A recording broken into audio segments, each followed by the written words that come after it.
Muudata koppi, darasoota koppi, yaa warra uruba gurguratu, yaa warra alii bariyaala shaniin alii bariyaala kun. السلام عليكم ورحمة الله وبركاته يا جماعة. أما بليز شير قداتنا مش خان برانا شير اللي أنا ما قاعدين بيكو تيك توك لي فولو Muudata koppi, darasoota koppi, yaa warra uruba gurguratu, yaa warra alii bariyaala shaniin alii bariyaala kun gurguratu, yaa warra faatiyaan si buusee gurgurannaa ergi, quraaniyaan si buusee kuma diidamna ergatanii, yaa warra quraana rabbii si barsee gurgurata, ummata gartee miskiina mi, ummata miskiina mana arabaa keessaa gidaara dhiqee maallaqa guutti maallaqa boonjii irraa fuudhu, tanii garee hidhatanii ummata dabee, osoo rabbii juu ويشترون به ثمنا قليلا أولئك ما يأكلون في بطونهم إلا النار ولا يكلمهم الله يوم القيامة ولا ينظر إليهم ولهم عذاب أليم وضرب دبيس دبيس مسكين راتب ما لقى يدا دبيس وربي سبتي زين كوكولتا دبيس دبيس أنا ما بارتنا ما يوسف راس رابر كذي أجري ربي رتدي فتو مقال زاد ديني مو بركة مقال درسودا بلسي دبيس ديني إسلام ما كيسة نما بارون حرام ديني إسلام ما كيسة تراب حرام ديني إسلام ما تجيب وانا كراي سيبر سيجا تيوان كنا كنا يكون حرام أبارتي جان سبي تروس جيمه ولا سماي دا يرو يشوفهم ترابن وجك مسلم كتير بتجا أبارتي أتيسي أبارتي كادمي واحد دبيس دبيس كتاب كوكورا دبيس قرآن كوكورا دبيس مسكين بوج ربي وان كتير كني أنا يو شايفين برسي ربي سلا كورا أما بيرتيو namni tokkochi jechuun mucaa takkitti irratti birrii 300 kaffalan ji'aan jechuun lama yoo qabaatte 600 kaffalaa jirta. Siigalee yaada ijoolleen mana madaamii jiran ammoo sadaqaa keessa dadhabbii makeennaafuu jedhaniitiin 100 fa'a yoo hirmaatan birrii 100 fa'a isa yoo hoggatti ji'a 5 ji'a 6 jechuun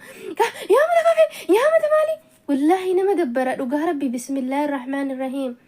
maa akkana garuu wanni akkanaa kun hin ta'u. namni waanuma arge hafarse keessumatti miidiyaa kanarra waan taazzabe takkaallee akkana haasa'ellee hin beeku woo barbaadan viidiyoo kee jala deemaa laalaati takkaallee dubbadhellee hin beeku dhugaa rabbii na dhorga miidiyaa kanarra waan ta'eef nzeen jechuun tiktokii yaada nama hin fixachiisu ka'aniitiin ka walirra duulu kun musliimum ka yookaa'u bakka san dhaqee qaraati makana yoo qaraasisuu hin beeyin amma yaani haganuma hunda barumsa dhabuu namaati malee namni sagalee san xiinxallee dhageeffatee ilaale sagaleen tun sagalee shabaaba akkanaan muudiidhaaf yookaan diraamaadhaaf piraankiidhaaf waan akkanaa kana dalagan ustaanni tokkichi jechuu aqlii qabu tasuma afaan bahee kutaa 11 nuti qabnu kana keessa ka afaan bahee waan nama gaafatu hin jiru isa fakkeessee ustaazota manatti dachaasa warra ammootiyyuu wallaalummaa irraa nama baasu kana wallaalummaa irraa baasna jedhan kanniin hinaaffaarraa kan ka'e kaniin rizqii wannaan isaa jechuun darajaan isaa ustaazummaa hin geenne ustaazotatti roorrisa jechuu as deeme yaa mata kasi wallaahi wanni itti dubbatte guutuun siddeebiti haqaan alatti hainee ati jechuu ka'eetumaan namni nama kamiyyuu an har'a namicha kana qofaaf haasaa hin jiru namni hundinuu fakkaataan akka isaa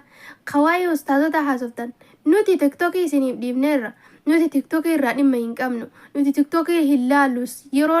tasa nu dhufu waan akkanaa kun laphee nama dhoofti malee nuti warra qara'uudha okay nuti warra gajjedhee dalagaa teennas dalagataatiin inshaallah haga feene yoo sadaqanne namni fakkeenyaaf warri waa kennatu sun uf hin beeku moo akkami uf hin beeku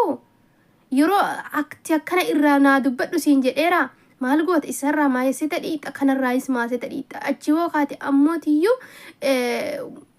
wanta maasiyaa fidde ofirratti feete jechuudha wayita kana hatatatata jettu kana atamma hin beektu jechuudha garuu guyyaa itti saalfattu harakaataa fi iyyinsa akkana ol ba'ee namni kamiyyuu jechuudha waama argitan yaa oromootiyya hin hawwisina rabbi sin haa qabbaneessu hin hawwisina waanuma argitan jechuudha